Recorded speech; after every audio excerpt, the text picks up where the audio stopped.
Hello guys, for today's video gagawa po tayo ng bonsai tree. Ipakita ko po sa inyo kung paano ko po ito ginawa, gamit lamang po ang mga scrap na tanso, at stand ng cellphone, at gumawa din po ako ng ibon gamit din po ang tanso. Let's go guys, let's do DIY. 1, go!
Oh my God!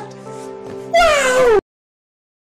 Don't forget to like and subscribe. Thank you for watching.